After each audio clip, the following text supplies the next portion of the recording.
Par exemple, que, je le cite, priver un enfant de ses circonstances habituelles de vie, c'est le priver de son caractère habituel. Fin de citation.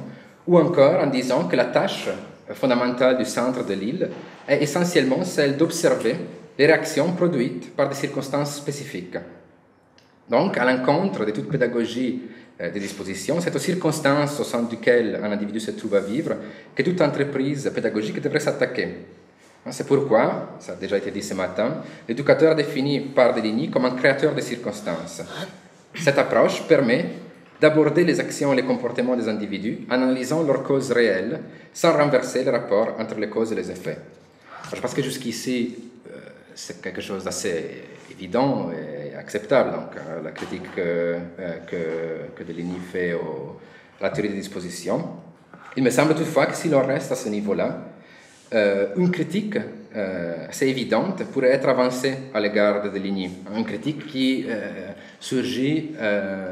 peut surgir en fonction d'une certaine ambiguïté du mot de circonstance.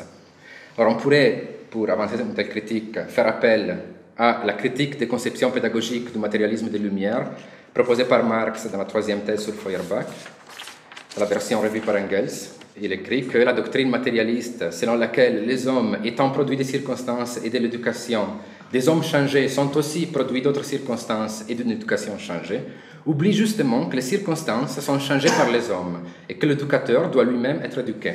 Félicitations. Ainsi, il semble qu'il ne suffise pas de faire appel aux circonstances pour produire une pédagogie véritablement émancipatrice. Si on se limitait à cela, il faudrait en effet introduire la figure d'un éducateur qui, s'étant préalablement transformé lui-même, on ne sait pas trop comment, acquiert un certain savoir sur les circonstances qui pourraient au mieux émanciper les individus auxquels il se rapporte. Alors une première réponse à une telle critique est formulée par exemple par Moreau dans son ouvrage sur Deligny. Je vous le cite. Moreau dit que certains verront là, dans la pensée de Deligny, donc dans sa conception des circonstances, sans doute une analyse mécaniste. Mais quoi est-ce plus mécaniste que de supposer au fond de l'homme une puissance mystérieuse à l'abri des circonstances et qui règle son destin une fois pour toutes? Fin de citation. Autrement dit, selon Moreau, un mécanisme matérialiste est toujours meilleur qu'un mécanisme idéaliste. Alors, il me semble toutefois qu'on peut pousser la défense de Deligny et ce qu'on pourrait appeler le matérialisme des circonstances qui est proposé par Deligny, encore plus loin, en affirmant que c'est précisément la posture matérialiste, mécaniste critiquée par Marx qui n'a jamais cessé d'esquiver dans toutes ces tentatives. En effet, si tout ce qui compte lorsqu'on a affaire à un enfant inadapté, ce sont les circonstances dans lesquelles il vit, il suffirait de changer ces circonstances pour que l'inadaptation disparaisse.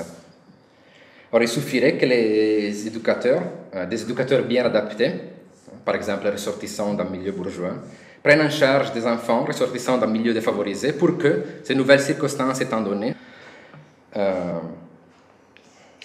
je pense que cette perspective, tout en remettant dans le bon ordre, si vous voulez, les causes, donc le milieu et les effets, les dispositions individuelles, ne se détache pas radicalement du principe de l'attitude paternaliste, d'après lequel c'est sur l'immoralité ou l'inadaptation, qu'elle soit suscitée par les dispositions ou par le milieu, que le système éducatif doit intervenir.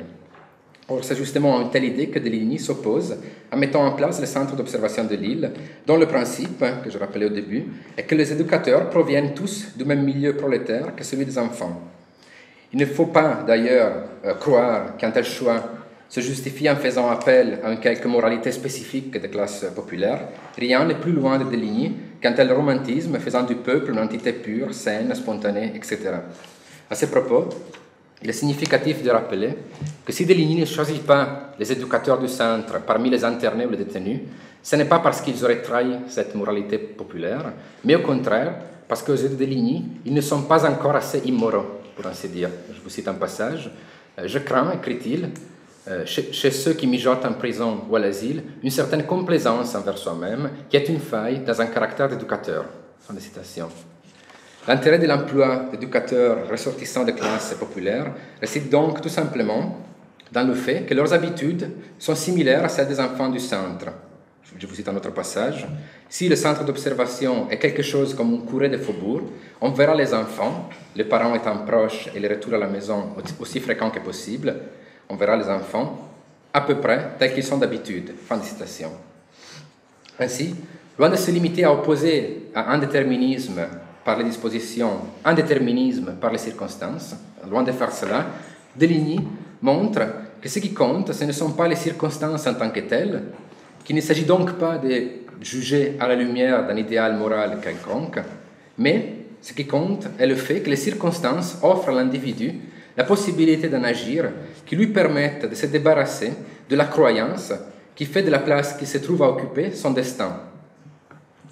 Par exemple, écrit Deligny, qu'un enfant peut tout user. Donc il n'y a pas de circonstances préférables à d'autres. Les plus mauvaises habitudes, je cite toujours Deligny, sont celles que l'on n'ose pas prendre. Fin de citation. C'est pourquoi, à côté de l'idée que l'éducateur est un créateur de circonstances, Deligny ne cesse d'insister sur l'importance de l'habitude du routinier, de ce que dans Le Croire et le Craindre, il appelle le coutumier.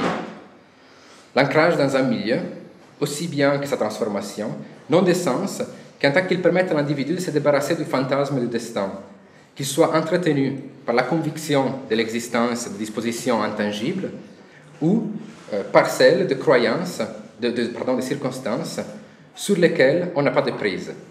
Il ne s'agit donc pas, premièrement, de changer les circonstances, mais ce qui fait que ces circonstances n'engendrent pas des occasions et se présentent donc à l'individu comme son destin.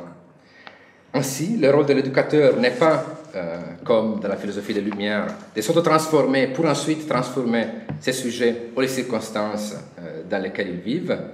Ce qu'il doit faire, c'est de déceler des traces laissées par l'activité des enfants eux-mêmes pour rendre les circonstances aptes à accueillir leurs tentatives.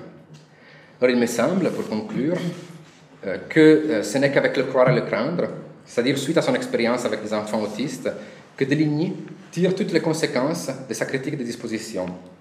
Afin d'éviter la mise en place d'une dialectique simple entre dispositions et circonstances, qui risque en dernière instance de faire de l'enracinement contextuel la plus puissante des dispositions, il fallait, pour Deligny, radicaliser le matérialisme des circonstances en abolissant la distinction même entre individu et milieu.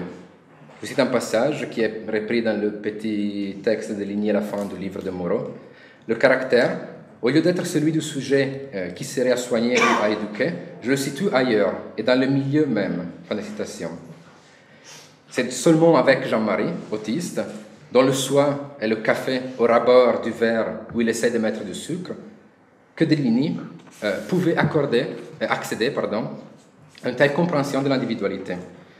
Jusqu'à ce que l'on concevra l'individu et le milieu comme deux entités en principe différentes et qui entrent en relation seulement après coup, semble suggérer Deligny, on sera obligé de comprendre l'individu comme un sujet, c'est-à-dire comme un être qui n'est libre qu'en tant qu'il est assujetti dans son rapport au milieu, ou, pour le dire autrement, comme un être qui peut être identifié et s'identifier afin qu'il occupe une place au sein des circonstances données. Parallèlement, ces circonstances deviennent une structure immuable qui indique préalablement les places qu'il faut occuper. Au contraire, il faut considérer pour Deligny l'individu comme se situant à la joncture entre les choses. Il faut le penser comme une pièce dans un processus sans sujet ni fin, comme un humain, comme il le dit, un humain sans sujet ni fin, qu'on a déjà vu ce matin, le problème que telle perspective pourrait susciter. En tout cas, pour Deligny, cet individu n'est pas sujet parce qu'il ne s'illusionne pas de pouvoir se poser par lui-même, illusion qui soutient son intégration dans une structure sur laquelle il n'a pas de prise. Au contraire, l'individu, selon Deligny, reprend, renoue, répare les liens entre des repères établis avant lui. En plus, l'individu est sans fin parce qu'un tel agir n'est pas soutenu par un projet et ne vise pas autre chose que son propre déploiement. En échappant à la croyance dans l'autoposition projective du sujet, principe du mécanisme de l'identification, la perspective de Deligny permet de faire émerger les potentialités des réseaux de circonstances qui, tout en étant produits comme des restes par des rapports de pouvoir donnés, leur échappent sans cesse.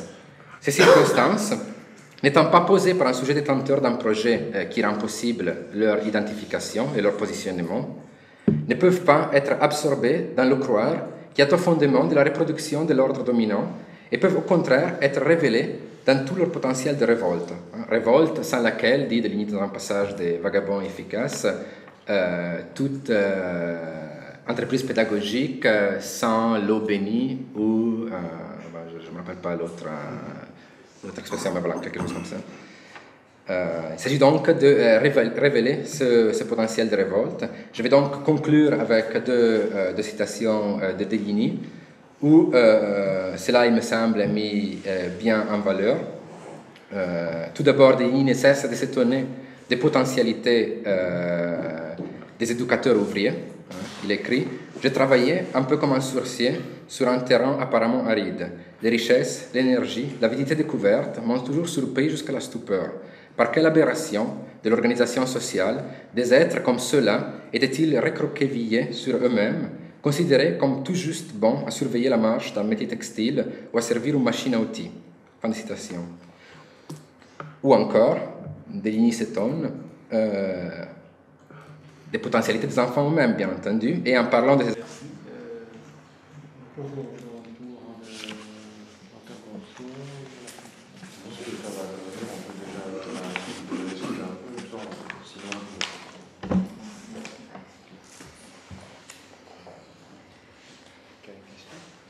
Je crois, mais je ne suis pas sûre, enfin c'est une véritable question, mais il y aurait une historicité alors des circonstances, parce que tu as redéfini à chaque fois en fait les circonstances, peut-être pour arriver à toucher à cette veine créative en fait qui aurait à puiser en fait là-dedans. Ce n'est pas un simple mécanisme, il ne s'agit pas de s'adapter, il ne s'agit pas ni tout simplement de les produire comme ça un peu de nulle part. C'est une question de trace, tu as dit à un certain moment, il s'agit de se retrouver autrement ensemble. Alors, c'est des circonstances qu'on aurait en quelque sorte héritées, mais enfin, par quel biais, quelle sorte d'historicité à ce niveau-là? Oui, donc voilà, tout d'abord, ce que je fais, c'était de montrer qu'il faut éviter une certaine compréhension des circonstances, qui n'est pas du tout celle qui a proposé Deligny. Concernant le problème de la trace, donc Deligny en parle dans Les Vagabonds efficaces en disant que une des premières choses qu'ils font quand un enfant est ramené au centre, c'est de le laisser dans une pièce avec certains outils qui peuvent lui permettre, ce n'est pas toujours le cas, de laisser des traces. Et c'est à partir de cet élément-là que tout le travail des éducateurs du centre se met en place. Et je pense que ça, c'est l'élément par lequel on peut se décaler d'un certain point de vue par rapport au caractère héréditaire, si tu veux, de circonstances. Mais ce qui me semble important, c'est que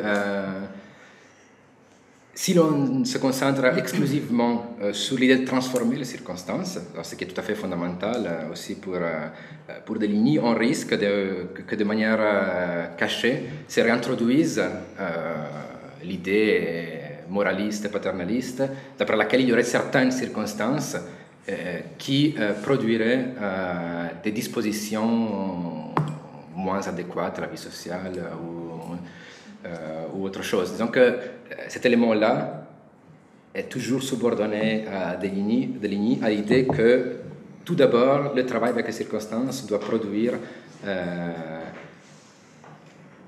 la possibilité pour l'enfant de ne pas voir cela comme son destin. Alors, l'idée de destin aussi développée rapidement par Moreau, mais voilà, il me semble que c'est peut-être à partir de cet élément-là qu'on peut échapper au risque d'un déterminisme simple par les circonstances, disons.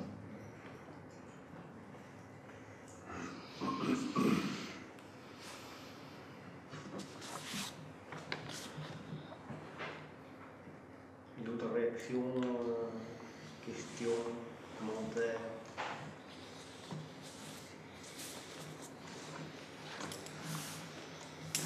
Dans la passivité relative de l'Assemblée, je donne la parole. Mais peut-être je vais justement enchaîner avec ce que disait Fabio, parce que justement, ce qui m'a paru intéressant, ce sont des concepts comme la trace, le milieu. Voilà. Et de ma part, ce qui m'intéressait, c'était de quelle façon pourrait-on penser la résistance justement au mode d'assujettissement propre à l'ordre des institutions. Donc, voilà, ce qui m'a attiré l'attention, c'était la manière dont Deligny discute le rapport sujet ou le processus de devenir sujet et le milieu. Et l'importance de cette dimension, elle ressort dans les premières pages de Le croire et le craindre. Et Thomas, il avait déjà le matin cité ce passage-là, mais je le reprends ici. Donc je cite Deligny. En 1917, j'avais 3 ans et demi. Nous étions réfugiés à Bergerac parce que c'était la guerre et j'allais à l'école maternelle de Bergerac. Il fallait que je rentre là-dedans. C'est sûr que je suis rentré, mais quelque chose est resté dehors. Le sujet est rentré, le bon petit sujet ou le mauvais, ça dépend des moments. Le sujet est rentré à l'école comme il faut, puisqu'il le fallait, mais quelque chose est resté dehors, quelque chose de très vivace, du chien dent. Il y a comme ça du vivace de quelqu'un qui est toujours resté dehors. En fait, j'y étais rentré, et avec une petite fille, on faisait des traces. On faisait des rues dans la cour, et elle allait faire des courses à l'épicerie et à la boulangerie. Et alors, ces traces qu'on faisait, c'était du dehors qui était dedans. Mais les autres piétinaient sans arrêt nos traces. C'était dramatique, il fallait les refaire sans arrêt. Fin de citation. Alors, si je trouve intéressant de réfléchir sur ce rapport sujet-milieu, c'est dans la mesure où ce rapport est structuré par l'opération d'un clivage propre au fonctionnement d'une institution. Non, il s'agit ici de l'école maternelle, mais bien sûr, on peut se demander si cette division n'est pas quelque chose qui caractérise n'importe quel type d'institution. Donc, un clivage entre dedans et dehors. Et ce qui me paraît aussi intéressant, c'est que ce clivage ne se limite pas tout simplement en quadrillage de l'espace. Donc le dedans ne signifie pas simplement un côté de ce qui est séparé par la frontière d'un mur. Cette opération de division s'articule immédiatement sur une autre opération, et celle qu'on pourrait nommer production de sujet. Et voilà, comme cela a été évoqué avant, et j'aimerais offrir une citation de Deligny. Il dit ceci: c'est dedans que le sujet s'élabore dans toutes les formes d'institutions possibles. Fin de citation. Et il me semble important de remarquer que ce processus d'élaboration est un processus anonyme. Et Deligny, il dit toujours, voilà, il dit qu'un sujet s'élabore, il a le se. Il n'est pas élaboré, mais il s'élabore. Et c'est en ce sens-là que j'aimerais citer un autre passage, toujours de Le croire et le craindre. Le voici. J'ai été étudiant 3 ou 4 ans. Je n'ai jamais été dansé. Je n'ai été au bordel qu'une fois. Je suis entré, je suis sorti, repoussé dehors, comme si l'air avait été plastique. Pas curieux. C'est vous dire peut-être que l'institution, ce que j'appelle quelquefois le dedans, c'est là que ça se passe, c'est là que ça se fait, ça se fait. Dégageait pour moi un champ magnétique qui me repoussait, ou plutôt me maintenait à distance, et je crois bien que c'est le on de l'institution, le on y va. Nul dedans dans cette attitude.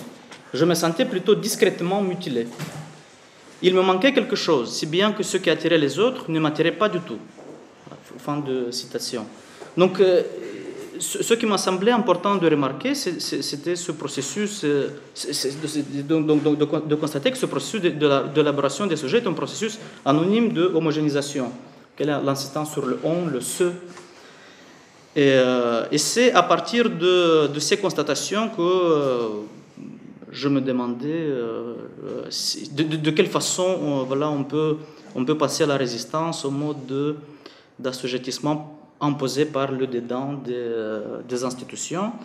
Et j'aimerais esquisser, à partir de ces passages-là, quelques réponses possibles. Voilà, donc, une manière possible de répondre à cette question, il me semble, c'est de chercher, dans une citation que j'ai évoquée avant, que j'ai citée avant. Je la reprends brièvement. Il dit ceci: en fait, j'y étais rentré, et avec une petite fille, on faisait des traces. Et alors, ces traces qu'on faisait, c'était du dehors qui était dedans. Donc, il me semble que l'opération de tracer, de faire des traces, au-delà d'un simple jeu, est une manière de résister. Parce que cette activité de tracer suppose toujours une activité créative, non, donc faire des traces, d'autres traces que de faire d'autres places par l'activité de tracé que les places qui sont déjà contenues dans le dedans d'une institution. Non, donc faire entrer le dehors dedans, non, c'est déjà peut-être, non, on peut dire, une manière de résister. Non, Deligny dit, alors ces traces qu'on faisait, c'était du dehors qui était dedans. Autrement dit, résister relève d'une tentative de recodifier le dedans des institutions avec des traces qui renvoient au dehors. Je reprends encore une fois une brève citation. Non? Il dit, avec une petite fille, on faisait des traces. On faisait des rues dans la cour et elle allait faire des courses à l'épicerie et à la boulangerie. Donc la résistance supposerait une création par l'acte de tracé d'autres places que celles que nous impose le dedans des institutions. Et Deligny il utilise un autre terme de tentative, non? Et c'est à partir de là qu'il met en évidence une forme de résistance aux institutions. Et je citerai un autre passage, le voici. Si j'arrivais à se faire la nique au gardien qui inspirait le geste de dénouer la cocarde de ces camisolés de l'an 38 plantés dans la salle de jour de l'asile, cierge grisâtre, c'est pour faire ressortir l'importance de la place. En fait, ces gardiens qui regardaient la flaque quelque peu morne d'une centaine de gamins plutôt désaffectés gardaient quoi? Leur place, acculés qu'ils étaient à avoir cette force morale nécessaire pour y être. Un jour après l'autre, dans ce ourvari dont j'espère pour eux qu'il s'y était fait comme s'il faut bien se faire au bruit de sous la terre quand on est mineur, à celui de la mer quand on est marin pêcheur et à la chaleur quand on travaille aux eaux fourneaux. Ils avaient fini par l'avoir, cette place. Il s'agissait de la garder, ce qu'ils faisaient. Vous voyez la différence entre une tentative et une institution. Lors d'une tentative, il s'agit d'abord de quoi? D'esquiver les places. Fin de citation. Et je pense qu'on pourrait encore se demander, non, qui résiste, qui s'esquive. Je ne m'attarderai pas sur cette question, mais j'aimerais revenir à une citation pour faire remarquer un indice. Donc, je reprends un bref passage de la première citation. C'est sûr que je suis rentré, mais quelque chose est resté dehors. Le sujet est rentré, le bon petit sujet ou le mauvais, ça dépend des moments. Le sujet est rentré à l'école comme il faut, puisqu'il le fallait, mais quelque chose est resté dehors, quelque chose de très vivace, du chien-dent. D'ailleurs, c'est intéressant, je me rappelle de l'intervention de Stéphane Legrand, il a fait remarquer l'utilisation d'un vocabulaire qui provient du domaine de l'agriculture. Voilà, ici, ça revient aussi. Ce qui reste dehors, c'est du chien-dent. Et donc, ce qui me paraît intéressant de remarquer, c'est que si dans le cas précédent, on pouvait parler d'une esquive par la création d'une multiplicité de places, je me demande si on ne peut pas parler ici de quelque chose comme une esquive originaire, entre guillemets, je ne sais pas, l'esquive de quelque chose de très vivace en tant que non localisable. Donc, voilà. Donc, ce qui m'a paru intéressant de chercher, c'était donc la possibilité de penser à la résistance, et je pense qu'on pourrait dire on pourrait la développer dans deux sens. D'abord, la résistance par la création des places. Donc la résistance serait une activité d'esquiver les places par la création infinie d'autres places. Et dans un deuxième sens, la résistance comme esquive du localisable, comme excès atopique. Et c'est en ce sens-là que je me demandais si on ne pouvait pas parler chez Deligny d'une esquive originaire, au sens où il y a toujours un excès qui déborde toujours le localisable. Non? Donc la résistance à partir d'un excès simplement atopique qui déborde toute localisation. Donc ça serait un peu ceci que je voulais évoquer à partir de ma lecture de ce texte de Deligny. Merci.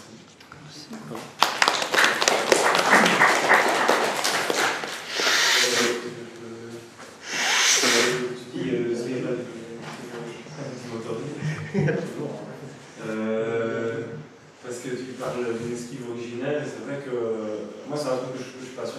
branche de Lini, le croire et le craindre. Donc il y a, les deux formules renvoient à deux types de niveaux. Le croire étant le niveau de la civilisation, de l'hominisation de l'homme, et donc d'une certaine forme dans les passages qui sont les plus lyriques à cet égard-là, la perte de l'humaine nature. Oui. Alors que c'est le croire comme mécanisme d'identification idéologique, en fait, c'est ça, c'est en ce sens-là qui va faire le terme croire. Et puis le craindre, il dit, ça vient de. Alors, je sais plus le passage, mais il dit, ça vient de. Ça ne veut pas dire avoir peur, craindre. J'essaie de retrouver le. Voilà. Ce paré que je propose comme infinitif primordial, au lieu du jouir qui connaît la vogue que l'on sait, ce paré procède du craindre qui n'est pas avoir peur. Craindre est un mot qui viendrait du latin tremere, trembler, altéré par les Gaulois qui l'auraient proféré crémerer. Vous savez, les Gaulois, et cette crainte unique et unanime qu'ils avaient que le ciel ne leur tombe sur la tête. Pour le reste, ils en faisaient leur affaire, et y compris de tout ce qui pouvait faire peur. Restait donc cette crainte, à vrai dire superflue, mais qui les tracassait d'autant plus qu'ils n'y pouvaient rien.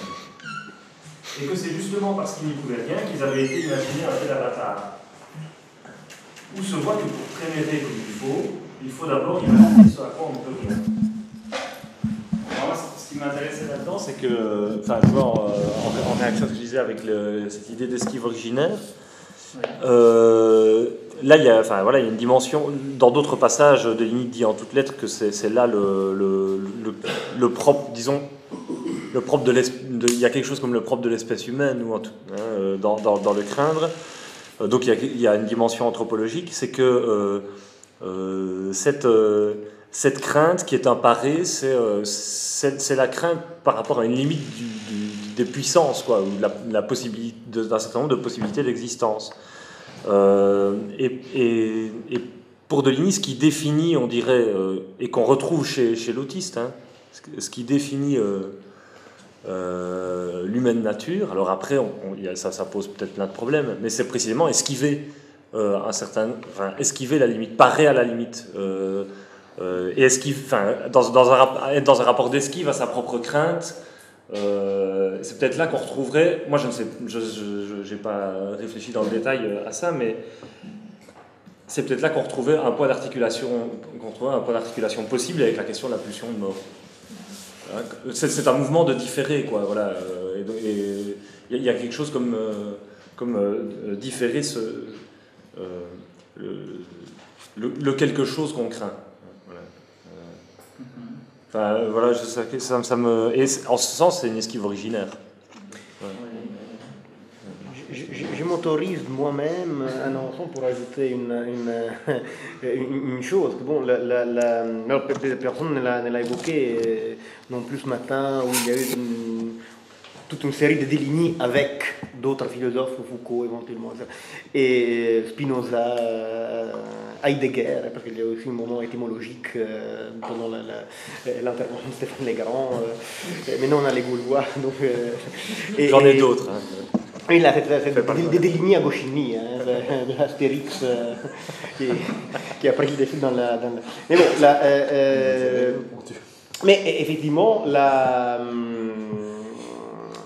les passages où Deligny parle du bon petit sujet qui entre dans l'école, dans l'institution et laisse en dehors les mauvais côtés du sujet, est pratiquement identique au passage où Althusser, Freud et Lacan parle précisément, et dans les appareils idéologiques, l'article sur les appareils idéologiques d'État parle de la manière un peu énigmatique dont un sujet entre dans un bon schéma, dans une bonne structure, dont devient un bon sujet, et ce qui pose du coup le problème de savoir comment peut-on devenir effectivement un mauvais sujet, savoir un sujet qui enregistre, qui s'échappe, qui ne répond pas dans la terminologie de de l'article sur les appareils idéologiques d'État qui ne répond pas de la manière convenable à l'interpellation. Voilà, c'est un peu la... Et on sait qu'Althusser avait un échange de lettres avec Deligny et qui est très attentif à son travail, et peut-être aussi vice-versa, hein, au sens que je connais mal Deligny, peut-être quelqu'un peut si Deligny en parle, oui, si, bah, si, dans le Deligny Croire et le réagit craindre, que- dans le Croire et le craindre, il fait explicitement allusion au texte sur l'idéologie appareil idéologique d'État. Il accepte, je pense, la théorie de l'interpellation à la base. Ce qu'il critique, c'est quand Althusser dit qu'on est toujours déjà interpellé un sujet. Oui. Il dit non, bien sûr, il y a les individus, les autistes nous montrent qu'il y a l'individu qui peut ne pas être sujet, etc.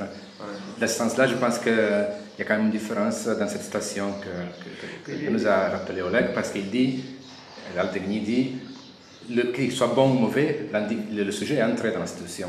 Donc en fait, ce qui reste dehors, ce n'est même pas le mauvais sujet, en fait. C'est encore autre chose. Oui, non, mais il y a justement après une bifurcation et une autre petite remarque sur les côtés rousseauviens de Deligny. Althusser, dans une série d'écrits, surtout les écrits parus posthumes sur le matérialisme de la rencontre, parle de Rousseau et parle du deuxième discours, le discours sur l'égalité, où il reprend précisément ces mythes de l'homme préhumain, d'une certaine manière, de l'humanité infra-humaine, qui est une humanité nue, qui n'a pas d'institution, n'a pas de langage, n'a pas de désir, et puis par un effet de dérive purement aléatoire, arrive à constituer la civilisation, mais aussi les formes de la propriété de l'inégalité, essentiellement. Donc là, il y a peut-être encore quelque chose à articuler. Et de toute façon, déjà dans l'article des années 60, Freud et Lacan, tout ça parlait des enfants sauvages. Les enfants sauvages qui sont qui n'ont pas été, qui étaient peut-être des enfants psychotiques. C'était quand cet article? Cet article, c'est des années 60, plus ou moins. Maintenant, je ne me souviens plus, j'ai oublié l'année, mais c'est la période plus ou moins contemporaine pour Marx et Égard les Capitales. Ce sont les tout premiers. Parce que c'est pile poil en même temps que le bouquin de Malson, alors. Parce que dans le milieu des années 60, il y a le livre de Lucien Malson sur les enfants sauvages, mythe et réalité, dont je crois que Deligny a lu de près, et qui discute. Jean-Marie était comme Victor, justement. Et voilà. Alors que ça, c'est à critiquer aussi. C'est pas sûr que ce soit comme Victor, justement. Parce que Victor n'a jamais eu contact avec des humains, tandis que Jean-Marie, bien. Maman, papa, il avait quand même vécu au milieu de gens qui parlaient, c'était lui. C'est pas la même chose. Évidemment, il y a tout un débat sur voilà, l'enfant sauvage. Si l'enfant sauvage est un enfant psychotique en réalité, ou quelque chose qui peut être rapproché de l'enfant psychotique, ou si effectivement un enfant virtuellement normal, mais qui n'a pas été socialisé, certainement, qui n'est pas entré en civilisation. Et Althusser reprend cet exemple voilà, précisément pour décrire les ratages toujours possibles de l'enfant qui entre, enfin, qui devrait entrer, qui est censé entrer même avant de naître, dans l'Édipe, qui est dans l'ordre de la civilisation. Et s'il y a ratage, il y a la possibilité qu'effectivement il y ait que les résultats soient quelque chose de très proche des réalités que décrit Deligny. C'est un peu évidemment un rapport d'Althusser avec les problèmes de la psychose, de l'absence d'identité, de la non-socialisation, enfin, de la non-inscription dans un ordre, voilà, où les plans différents du discours se superposent. Mais voilà, et puis il y a cette réflexion sur Rousseau comme représentant lui aussi du courant du matérialisme aléatoire, qui est précisément les processus de production des institutions à partir d'un état infra-humain, de neutralité, effectivement, par rapport au devenir postérieur dans les deuxième discours. C'est un peu ça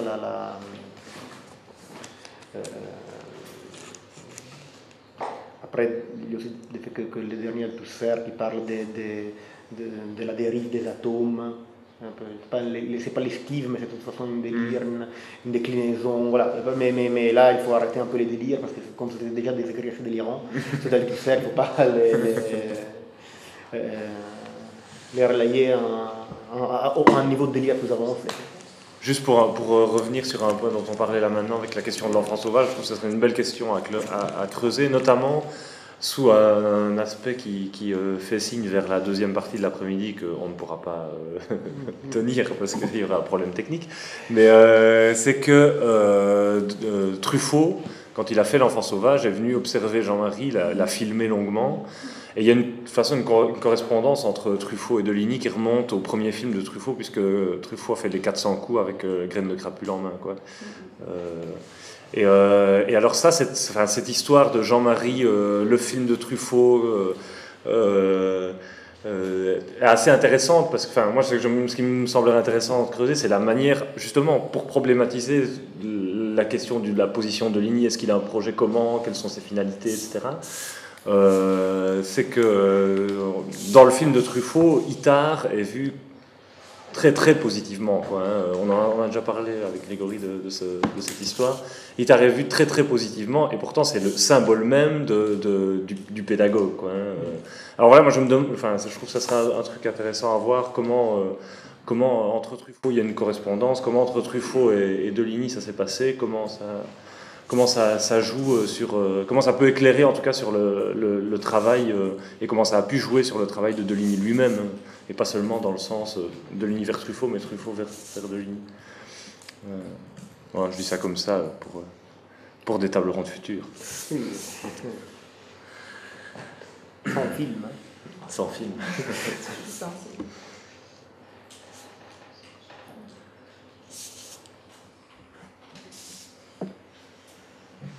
Si Franck remarque, tu as insisté sur le fait d'esquiver la place. Et ce matin, Stéphane insistait beaucoup sur le fait de tenir la place. Donc, là, c'est intéressant, intéressant de voir comment il y a ce double discours finalement. Tout à fait. Il y a une très belle métaphore chez Deligny dans Le Poire et le Craindre, la métaphore du radeau. Et il dit que, en fait, eux, ils fonctionnent comme un radeau, où ce qui importe, c'est que les troncs qui unissent le radeau soient suffisamment lâches pour que l'eau passe à travers, mais que les troncs ne se lâchent pas, par contre. Et je crois que par ce biais-là, on pourrait résoudre le problème de est-ce qu'on peut à la fois tenir, esquiver. Esquiver. Je crois que oui, chez Deligny, c'est évident. C'est esquiver la place, et il disait de tenir la position. Et ça peut être un peu différent quand même, c'est-à-dire on peut peut-être maintenir la position en esquivant des places. Oui, parce qu'en tout cas, Deligny associe toujours le mot de place avec celui de l'identification. Donc, oui. On nous identifie pour nous donner une place. J'aurais aussi une petite question par rapport à Deligny et à Tusser, sujet individu. Je me demande, je ne sais pas en fait, si Deligny il dit qu'il existe des individus qui ne sont pas sujets, et notamment les autistes, ou bien est-ce qu'il dit que grâce aux autistes, on comprend qu'il y a toujours de l'individu dans tous les sujets? Oui, je pense qu'il dirait plutôt ça. Il dirait deux choses. Les autistes ne sont pas sujets, mais ils nous enseignent le fait qu'on est aussi individu.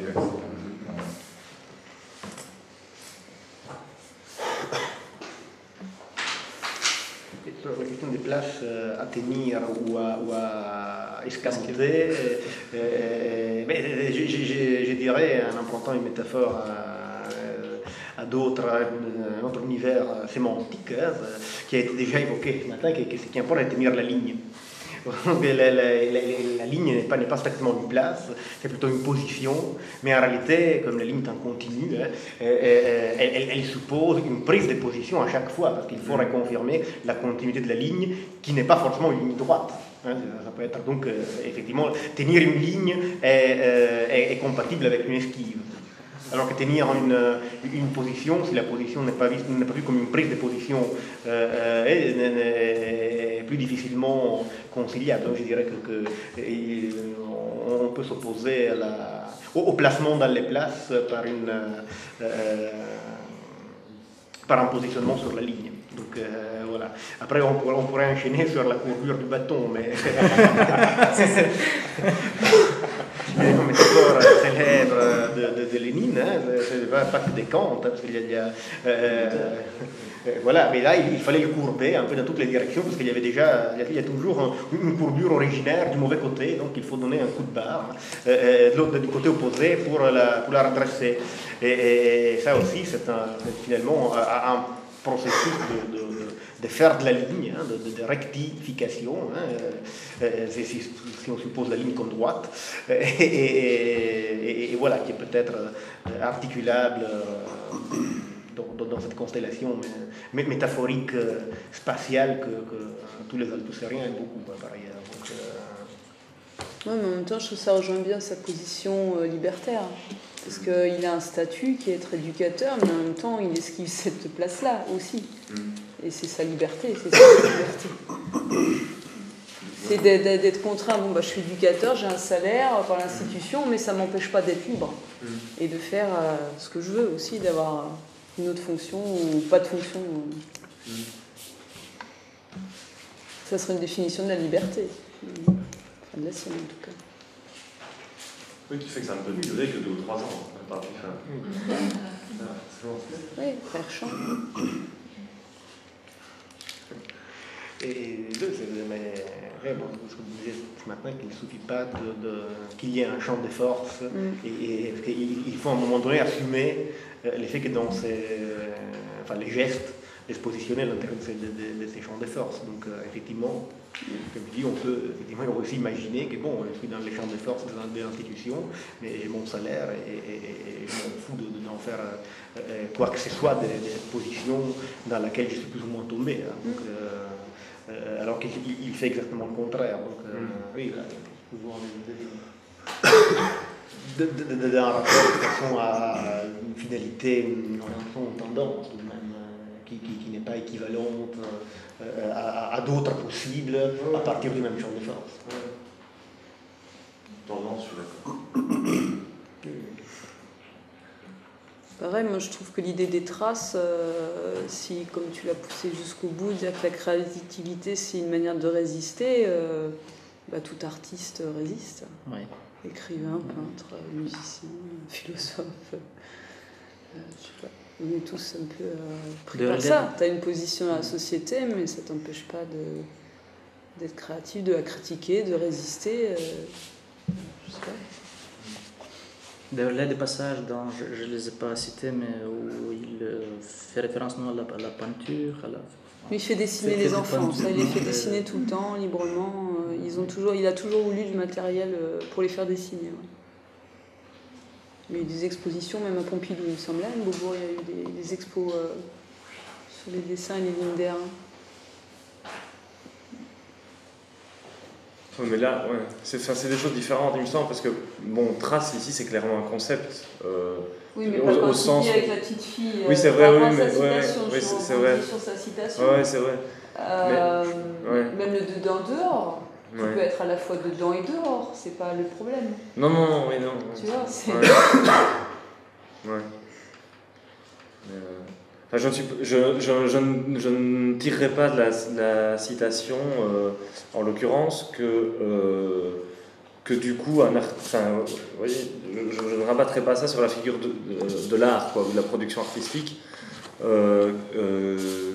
de la création, au sens création artistique, qui serait une modalité de la résistance, ou qui envelopperait nécessairement, en fonction de cette citation, la résistance. Moi, je ne pense pas que c'est vraiment ça.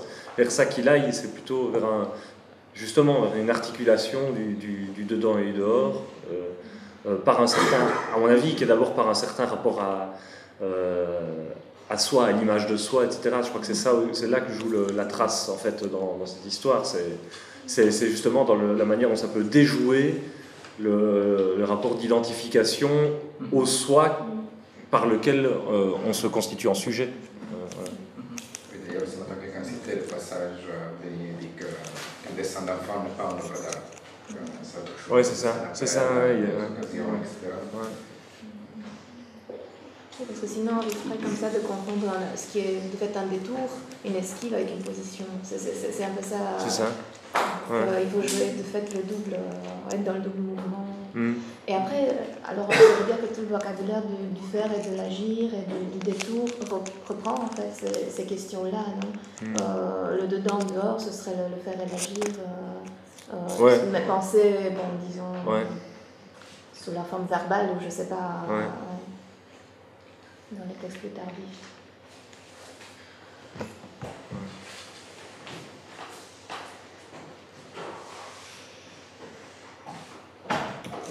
On poursuit en porte de la Rome. On était Pour ça peut bien.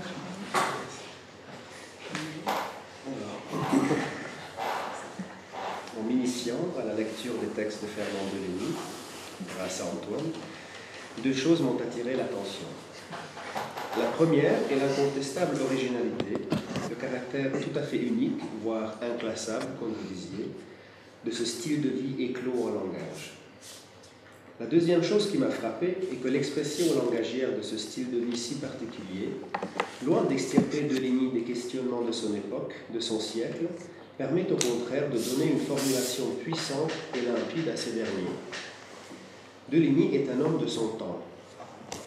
Je pense qu'il est important de le dire, car le risque est grand que ce style si unique, qui spécifie la vie et l'œuvre de Deligny, ne l'isole, alors même que ses réflexions le situent tout naturellement dans une lignée de penseurs visant à comprendre un même phénomène humain fondamental, l'étranger.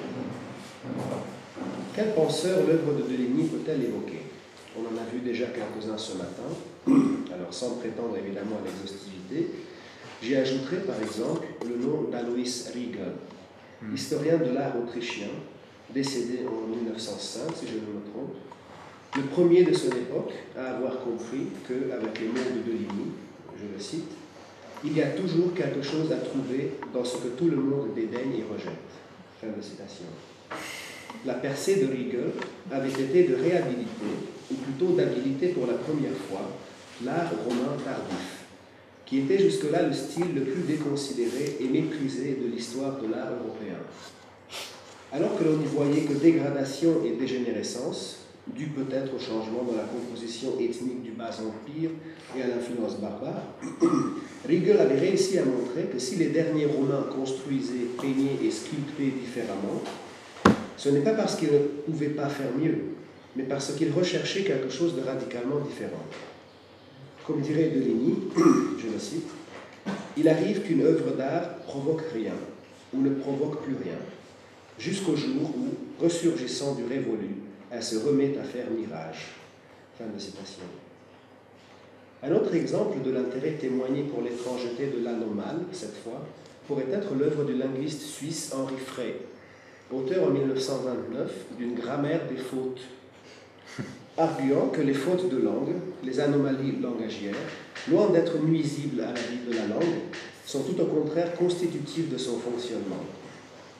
Une langue sans anomalie est une langue morte. Mais, lisant Deligny, il serait difficile de ne pas penser également aux propos du psychiatre suisse Ludwig Binswanger, fondateur de l'analyse existentielle, consacrant sa vie à la compréhension de ce qu'il y a de commun entre les psychotiques et ceux que on appelle les normaux.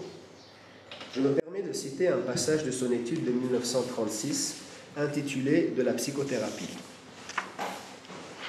On doit non seulement savoir que l'homme possède un corps vécu et comment ce corps vécu est fait, mais aussi qu'il est lui-même en permanence, d'une façon ou de l'autre, un corps vécu. Cela veut dire qu'il parle ou s'exprime sans cesse corporellement, d'une manière ou d'une autre, qu'il possède donc, à côté du mot articulé à haute voix, ou à côté d'un langage figuré plus ou moins objectif, un langage du corps très clairement articulé. L'être humain s'exprime toujours dans ce langage, d'une manière particulièrement intelligible lorsque, à la suite de l'abandon de la communication et du repli sur le moi propre, il n'est plus question de moyens d'expression propres de la communication, plus question de langage parlé, quand l'imagination créatrice elle aussi se tait et que l'homme s'enferme dans le silence de son tourment. Le corps vécu continue de fonctionner ici seul et il devient, au sens le plus large du terme, l'organe verbal de cette révolte. Fin de citation. il ne serait certainement pas difficile de multiplier les exemples. J'espère que ceux que j'ai évoqués donnent déjà un aperçu de ce qu'il faut entendre sous l'idée d'une communauté de penseurs de l'étranger, communauté à laquelle Deligny appartiendrait également. Naturellement, il ne faut pas s'attendre à retrouver dans les textes deligniens des références ni aux auteurs que j'ai évoqués, ni aux débats théoriques concernant les rapports qui existent entre ce que Deligny nomme l'humaine nature et ce que je nomme l'étranger en nous. Ce qui est commun entre Deligny et les penseurs de l'étranger n'est pas une quelconque filiation historique, une méthode ou une théorie transmise par une tradition commune. Ce qui les lie entre eux, c'est bien plus que cela, c'est la nature même de la chose, à savoir que l'étranger est précisément ce qui est de prime abord inaccessible. Raison pour laquelle les méthodes et les théories toutes faites ne peuvent que s'y briser. En effet, l'étranger est ce qui, par excellence, ne relève pas du domaine du théorique. Le symbolique, milieu de la théorie, passe à travers l'étranger, comme l'eau passe à travers les troncs d'un radeau. Cela signifie-t-il que l'étranger est définitivement inaccessible ? Nous le savons, Deligny et les penseurs de l'étranger font le pari inverse. Il y a bel et bien un moyen d'accéder à l'étranger. Une méthode, un cheminement vers l'étranger est malgré tout possible. Après cette brève esquisse de tentative de resituer Deligny dans un contexte plus large, dans la seconde partie de mon exposé, j'aimerais relever rapidement quelques éléments communs aux démarches des penseurs qui se mettent sur le chemin de l'étranger.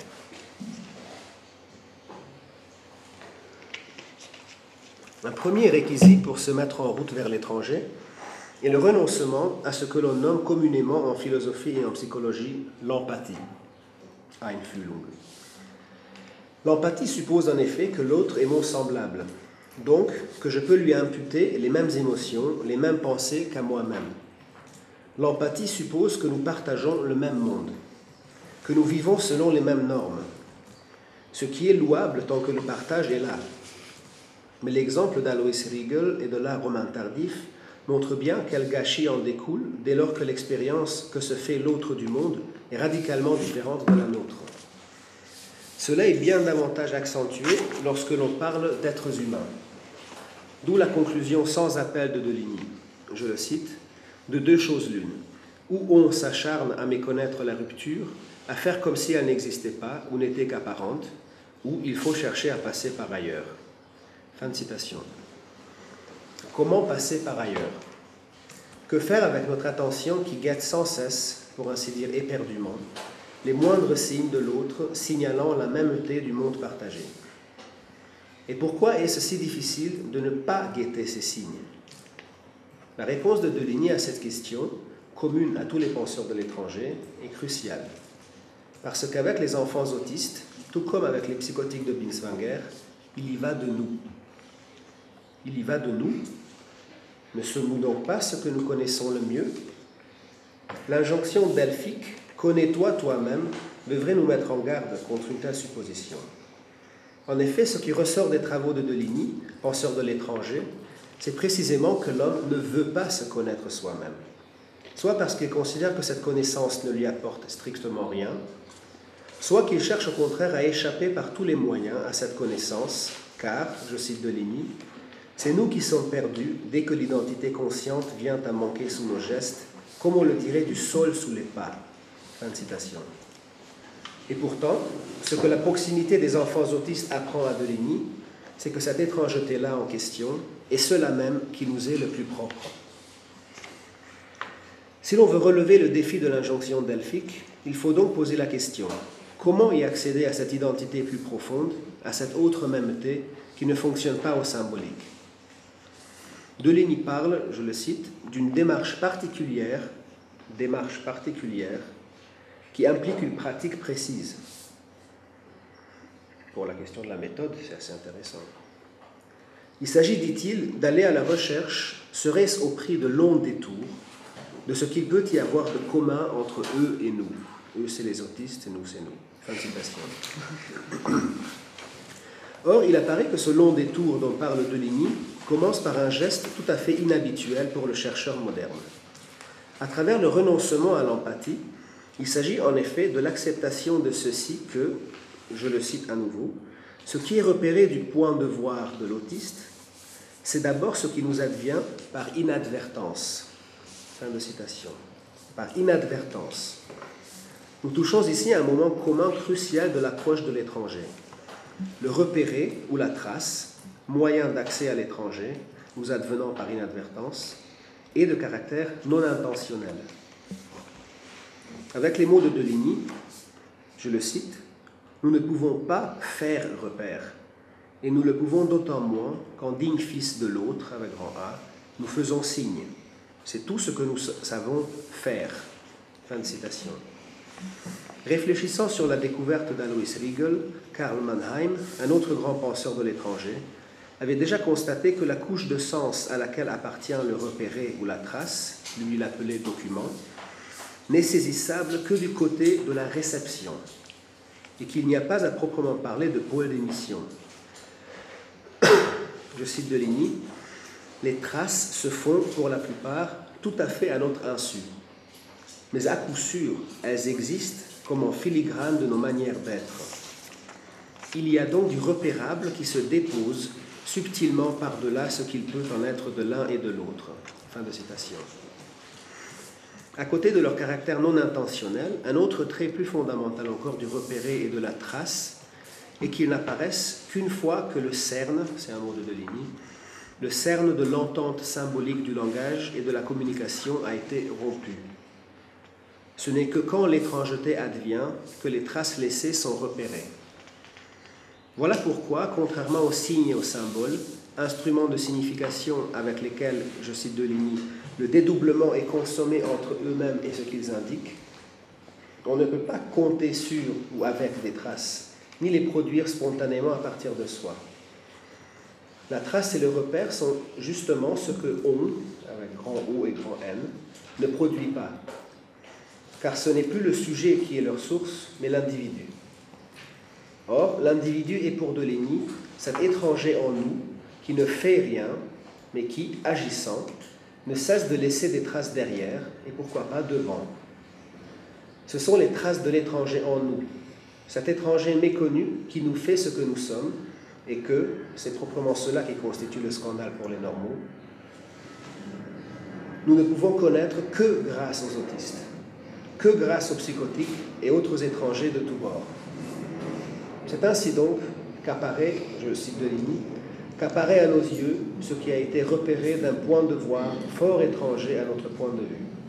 Nous voilà exposés dehors, repérés à ce qui de nous échappe. Le nœud de nos trajets, nos détours, nos gestes les plus inadvertants. Peu importe nos intentions conscientes ou inconscientes. Nous voilà en quelque sorte perçus d'un autre pôle. Fin de citation. Sur ce, je m'arrête. Je ne conclus pas et je vous remercie de votre attention.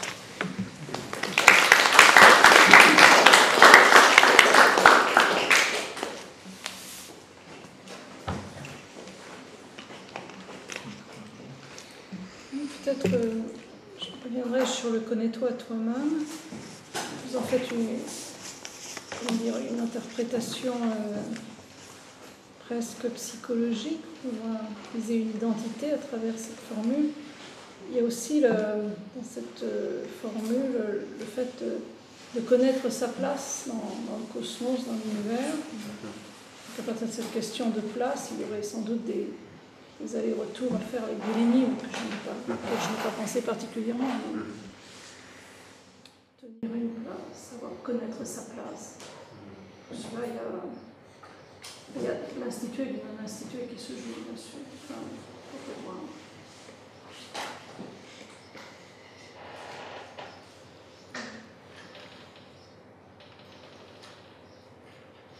Je trouve intéressant la toute dernière citation, le fait d'être perçu d'un autre pôle. Et je ne sais pas si c'est un développement qu'on peut faire à partir de Deligny, mais c'est intéressant de montrer que finalement, ce décalage qui est produit par la reconnaissance, je ne sais pas si par la reconnaissance, par la présence de l'étranger, n'est pas produit par un autre regard. Donc on peut dire que quand on se sent vu par quelqu'un d'autre, c'est pas comme ça, c'est le fait d'être vu d'un autre pôle en fait. Donc, il me semble que ça permettrait de prendre en compte perspective plus structurale, si on peut dire comme ça, et qui est en deçà de notre subjectivité, justement. Donc, il ne s'agit pas de nous voir vus, mais de nous voir nous-mêmes à partir d'un autre réseau de coordonnées, disons. Ça me semble important de faire ce passage de notre subjectivité à ce plan de l'autre pôle, de notre réseau de coordonnées, à partir de cas on s'identifie. Juste remarque. Mais d'ailleurs, tu as fait dans ce même sens, il parle de point de voir et de point de vue.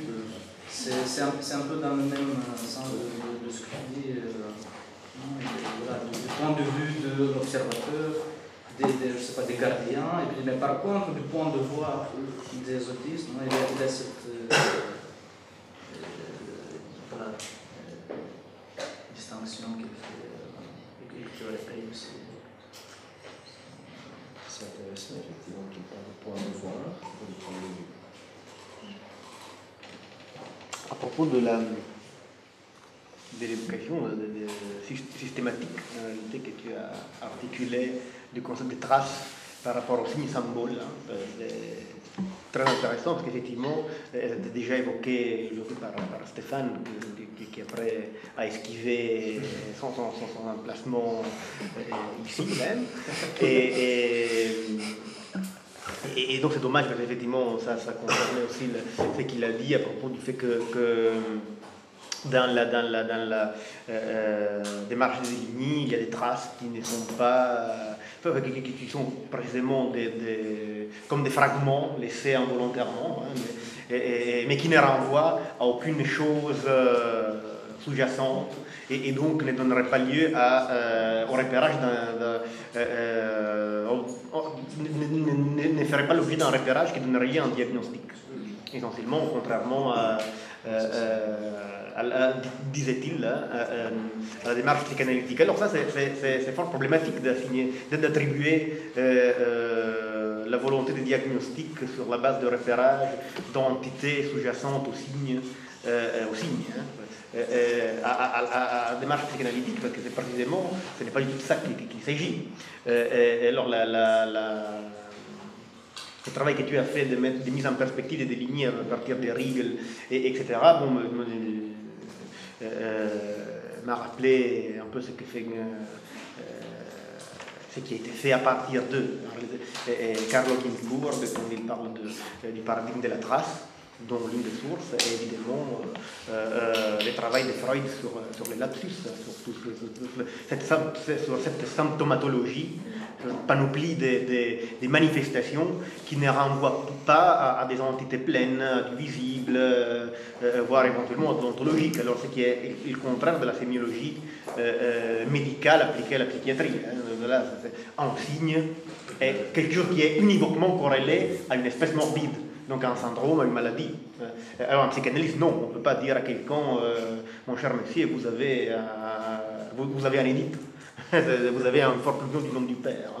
C'est parfaitement impossible. Les statuts du symptôme en psychanalyse, c'est très clairement une manifestation, mais pas d'une substance qui correspondrait, qui ferait l'objet d'un diagnostic et qui correspondrait à une entité morbide. C'est plutôt les symptômes, quelque chose sur lesquels on travaille pour les articuler, les réenchaîner, voilà, dans d'autres configurations qui amènent à une transformation de la position du sujet par rapport à ses propres signifiants. C'est pourquoi Lacan disait les signes est ce qui est à la place de quelque chose, alors que les signifiants est ce qui représente les sujets pour un autre signifiant. Donc, qui ne renvoie pas à un objet méta-sémiotique, mais en réalité à d'autres, à des chaînes, d'autres. Donc c'est un rapport, disons, en termes de sémiologie générale, entièrement différent. Et là c'est encore autre chose, mais en réalité assez proche, cette récupération enfin, cette tentative de dégager une logique à partir de ce qui est laissé pour compte, qui n'est pas a priori pourvu de signification, mais dont il faut trouver la manière dont il s'articule. Donc ça c'est donc voilà, là, c'est pas la même chose, c'est pas une analyse, hein. C'est pas une psychanalyse celle de Deligny, mais en même temps, il y a quelque chose de cet ordre-là, hein, de dégager des... Ça ressemble justement à la analyse, beaucoup plus qu'à la psychanalyse. Oui, peut-être éventuellement, oui. Mais alors là, la différence, c'est que... Non, mais je connais mal la chose, donc là, je vais en parler. Mais il me semble que il y a une différence fondamentale par rapport aussi à ce que nous disait ce matin à propos du transfert. Hein, et c'est que dans le dispositif de Deligny, il n'y a pas de transfert, il n'y a pas d'appel et d'adresse à l'analyste ou non-analyste, alors qu'un psychanalyste, ça existe. Hein, un psychanalyste, l'analysant, c'est lui qui se range à l'analyste. Deligny, non, hein, ce sont des gamins qui sont confiés. Il n'y a aucune... Mais à mon avis, il y a un rapport, comme tu viens d'indiquer. C'est du transfert qu'on a besoin des traces, justement. S'il y avait transfert, on pourrait observer les symptômes, ou les signes, ou les lapsus, etc. Voilà. Comme il n'y a pas de transfert... Ça, c'est une bonne remarque. C'est vrai qu'il n'y a pas de setting prédéfini, même avec les critères extrêmement lâches de la pratique psychanalytique. Comme il n'y a pas de contrat préalable, effectivement, on ne peut que faire avec l'involontaire. Ça, c'est vrai, oui. Ça, c'est très important, effectivement.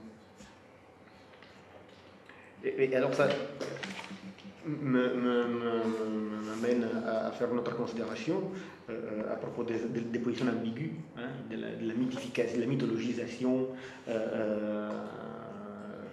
et éventuelle réelle possible de la psychose, de l'autisme par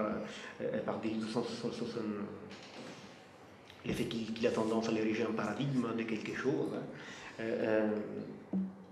C'est ce que je trouve, en écoutant en réalité vos exposés et les morceaux qui ont été lus hein, par Antoine, etc., ce que je trouve un peu parfois, par Stéphane ce matin, gênant, c'est que Deligny a tendance à attribuer à sa propre démarche hein, plus ou moins les mêmes caractères qu'il suppose comme étant ceux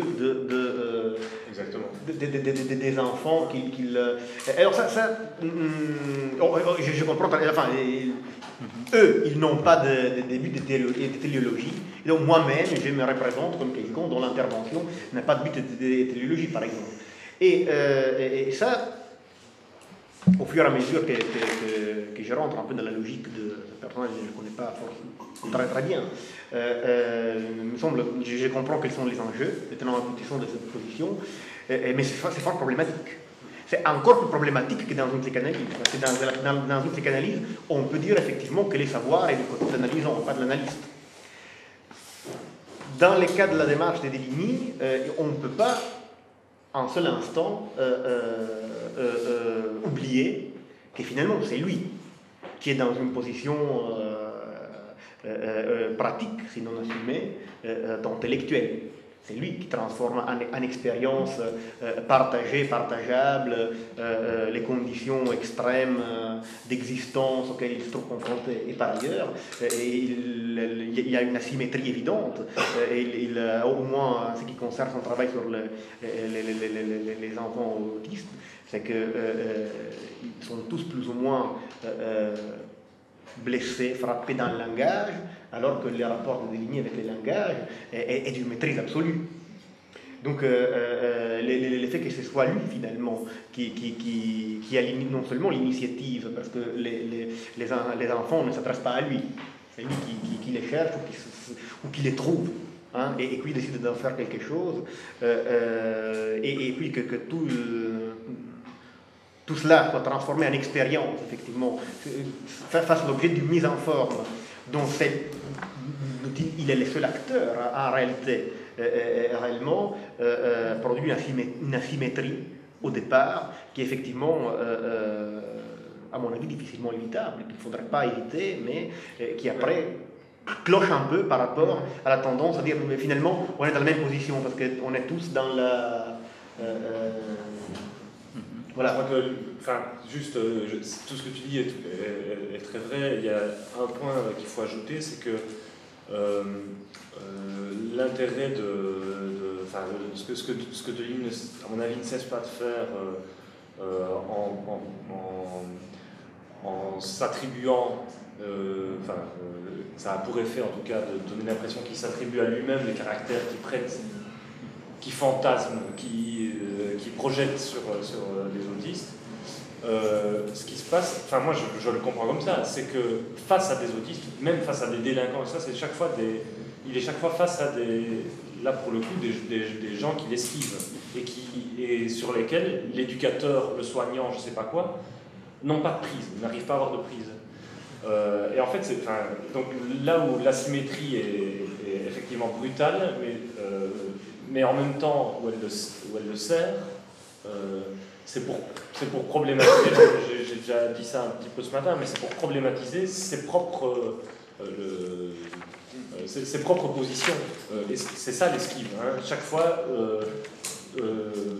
face à l'espèce d'indifférence ou de non-dialogue possible, d'asymétrie brutale, etc., qu'est-ce que ça provoque chez Deligny? Ça provoque la démystification du fantasme dans lequel il était en train d'être pris et de prendre des autistes. Typiquement, l'histoire de la cartographie. Dans Le Croix et le Crin, il revient sur pourquoi est-ce que à Denis, ils faisaient comme ça des cartes avec les trajets des enfants autistes sur le village où ils étaient, dans les Cévennes. Et alors, ils faisaient ça sur des transparents, et puis en s'accumulant, on avait comme ça un fond de tableau avec toutes les lignes d'air des gamins. Et là où ils faisaient une activité, ils traçaient des cercles, hein, pour situer que là, il y avait quelque chose. Et dans Le Croix et le Crin, Deligny dit, typiquement, c'est exactement ce truc-là, quoi.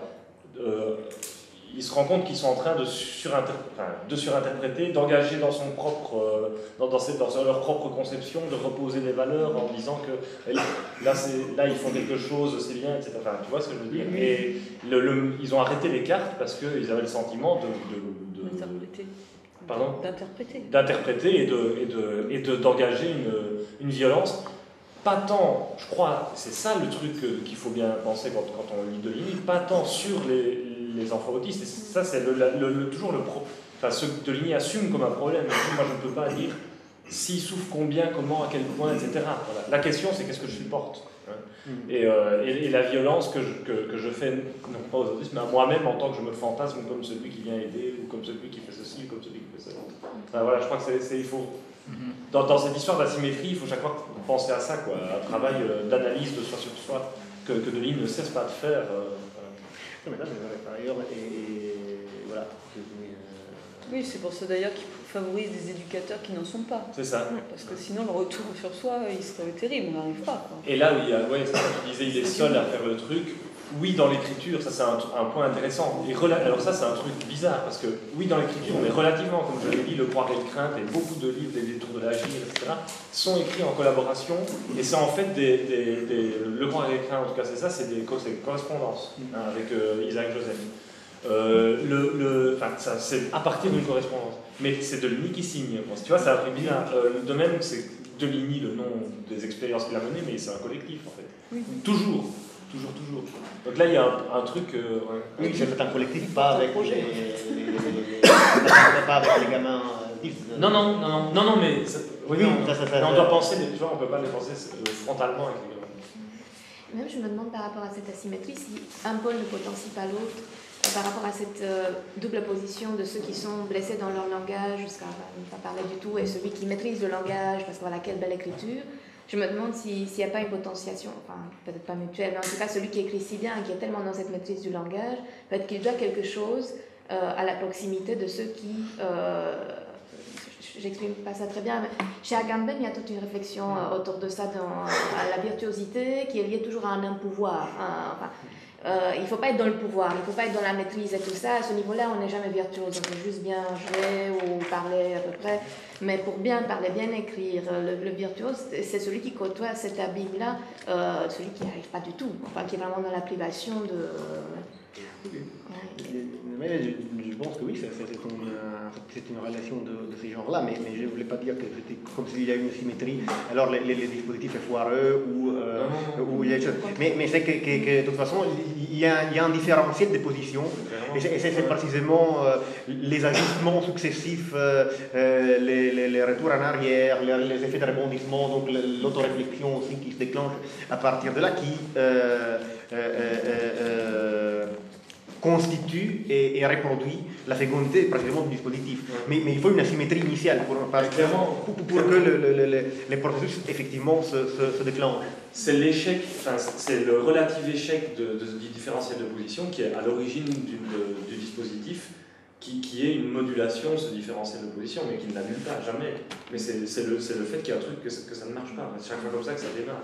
Oui, c'est précisément parce qu'il y a une position asymétrique qui est, voilà, et avec les délinquants et avec les autres disputants.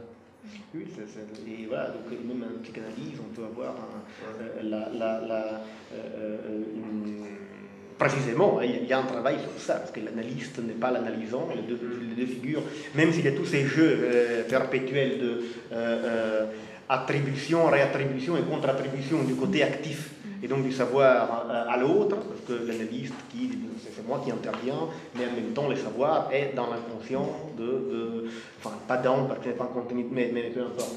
Et du côté du symptôme inconscient de l'analysant, qui n'est pas un patient, précisément parce qu'il n'y a pas de médicalisation, mais surtout parce qu'il n'est pas passif, donc il n'est pas patient. Et il agit dans la relation, mais en même temps, c'est une action qui ne peut se déclencher qu'à partir de la présence d'un analyste qui est forcément dans une position asymétrique. Etc. Donc, et ça, bon, évidemment, il n'y a pas de réponse ou de bonne formulation. Ce sont des dispositifs qui fonctionnent comme ça, à produire de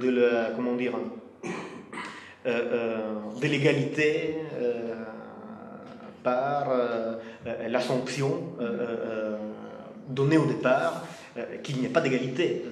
La mythologie libérale, on est précisément tous celle-là. On est tous égaux. Des circonstances contingentes qui font en sorte qu'on est dans des situations différentes. Et alors que ce n'est pas le cas, parce qu'une condition d'inégalité, qu'elle soit d'origine sociale, est une blessure ontologique sur les sujets qu'il a subis et aussi par rapport au sujet dominant, qui est, disons, du bon côté de l'inégalité, mais qui est mutilé du fait de ne plus avoir des choses en commun avec ceux qui sont virtuellement semblables. Et effectivement, les passages sur cette récupération de l'altérité, de refoulé, on pourrait dire, voilà, comme opération, qu'il faut endosser, qu'il faut prendre sur soi pour l'amener sans résultat, garanti. C'est peut-être un débouché, effectivement, plus clairement politique, ça implique un débouché plus clairement, plus clair pour les implications politiques que le travail des définis peut avoir, effectivement. Je termine avec une anecdote que raconte Slavoj Žižek, une interprète aux États-Unis de Simone de Beauvoir qui a essayé de démontrer, disait-il, qu'en réalité, une phrase de Simone de Beauvoir comme quoi les Noirs américains seraient inférieurs. En réalité, elle ne voulait pas du tout dire qu'ils sont inférieurs, mais qu'ils sont considérés comme inférieurs par les Blancs. Alors que dit Žižek est probablement plus proche je n'ai pas contrôlé les textes, je vais aller chercher le texte de Beauvoir, mais de toute façon, il me semble plus proche de la logique qui était celle de Beauvoir, de Sartre, etc. Elle voulait dire qu'effectivement, il y a là une inégalité qui est bien sûr historique, mais qui est réelle, donc qui est traitée d'inférieur dans la société, dans le discours et dans tout ce qu'on voudra, est inférieur, forcément. Il peut se libérer et en finir avec cette condition. Mais on ne peut pas dire on peut pas dire que l'infériorisation serait uniquement dans les regards infériorisants des autres et que tu ne serais pas, tu en resterais intact, toi-même, janvier et belge. Voilà. et donc il n'y aurait pas du réel de l'inégalité. Et là, c'est un peu... et c'est pourquoi, précisément, il n'est pas facile, il n'est pas suffisant de le vouloir, de l'être, et d'être bienveillant et de bonne volonté pour faire tomber parfois, comme disait Fanon, il faut la machette. Sur cette bonne formule, je dois dire. Ah oui, c'est vrai, il doit Modérateur. Et je propose qu'on fasse une petite pause avant de voir le film, où ça va marcher. Non, j'en sais rien, on va essayer. On va essayer de faire marcher.